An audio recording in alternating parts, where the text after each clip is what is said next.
Hello everyone and welcome back to the History Trails. Today I thought we'd take a look at some tombstones of gladiators from the Roman colony of Patras, Greece, and see what interesting information we can draw from them. Before we dive right in, just a quick historical reminder to set the tone.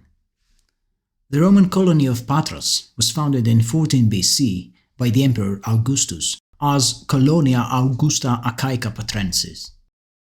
The city reached its zenith during the Roman imperial period, especially from the early 2nd to the mid-3rd century AD. Gladiatorial games, or munera gladiatoria, were extremely popular in Roman society already from the early Republic. Despite facing fierce criticism through the ages, more often than not for philosophical rather than for humanitarian reasons, gladiatorial combat thrived across the vast Roman Empire, from Spain to Asia Minor, surviving until the late 4th century AD. Some funerary monuments of gladiators from the 2nd and 3rd centuries AD, discovered in Patras, provide valuable insights into the people who lived, fought and died for spectacle in the arena. First comes a marble gravestone of a retiarius gladiator, depicted ready to attack his opponent with a trident. The retiarius was a type of lightly armed gladiator, modelled after a fisherman, whose fighting style was entirely based on agility and speed. His weapons included a trident, a weighted net, and a dagger. His only protective gear was usually a manica, arm guard, and a gallerus, a shoulder guard, discernible on the gladiator's left shoulder. The scene is framed by a palm branch or a cypress tree, symbolizing respectively either a prize or the transition to post-mortem life. The inscription reads: «Χρυσός και χρυσόπτερος, πας, Νίκο, εκ των ιδίων αυτού, μνήμης χάριν, έρωσο παροδίτα». Although the letters PA may be deciphered as an abbreviation of the word protopalos, first-rate combatant, I personally find more plausible the alternative interpretation, that they are the initials of the name Passinikos, for whom Chrysos and Chrysopteros, possibly members of a gladiator's familia, erected this memorial.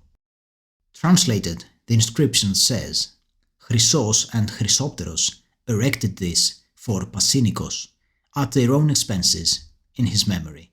Farewell, passerby. The formulaic ending phrase Éroso parodita, a greeting addressed to the passerby in first person, is especially moving.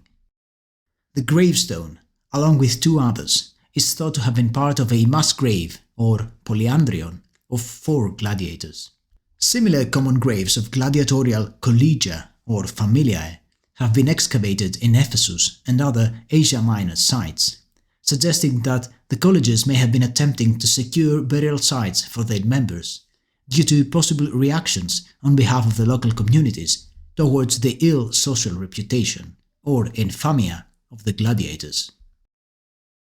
Second comes a floor slab with an incised gladiator figure of the murmillo type. The murmillo was heavily armed in the style of a Roman legionnaire. He wore a large crested helmet with a high plume, often made of horsehair, and carried a large rectangular shield, the scutum, which could be used both as a defensive and an offensive weapon. His primary weapon was the gladius, a short sword for stabbing and slashing in close combat. The myrmilones often wore a manica, arm guard, on their sword arm for protection. A single greave covered one leg, usually the left, which was positioned forward during combat.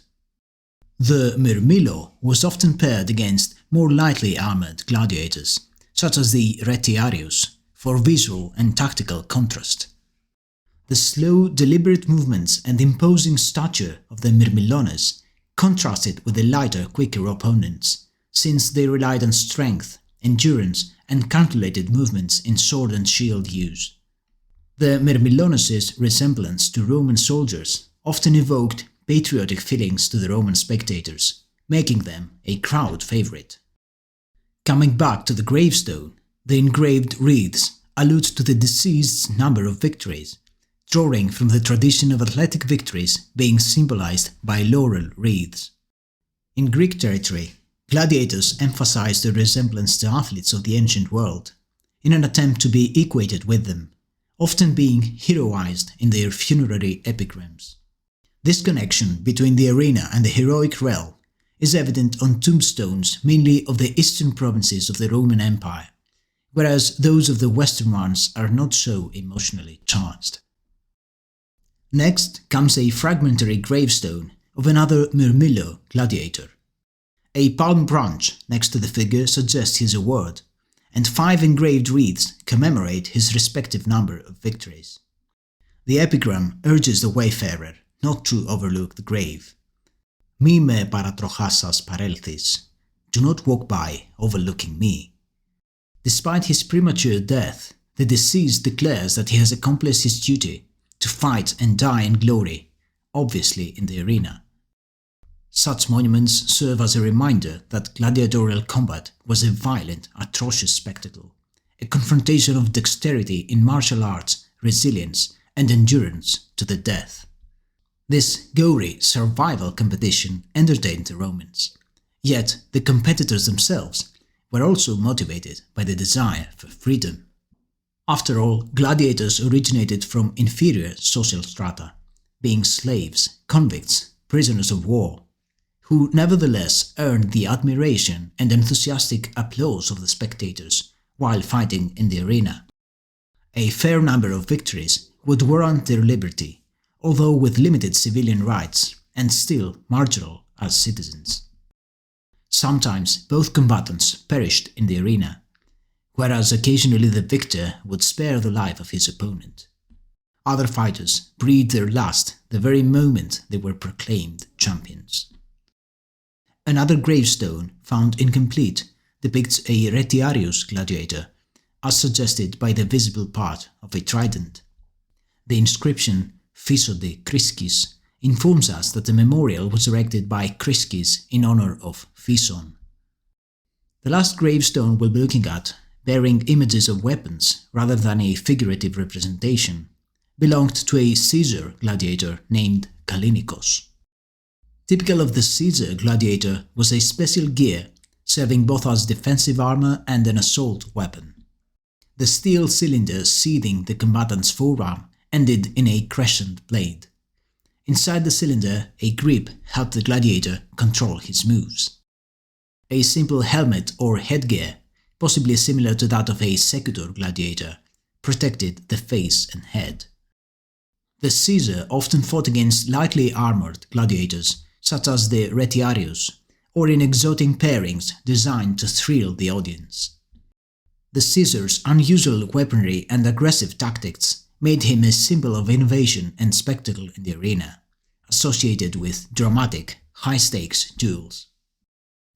That concludes our insight into the gravestones of the gladiators of Patras.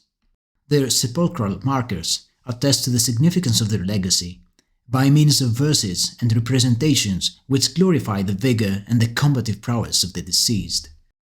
At times emotional and moving in their wording and imagery, they create a sharp contrast with the brutality and savagery of gladiatorial combat in the bloodied sands of the arena.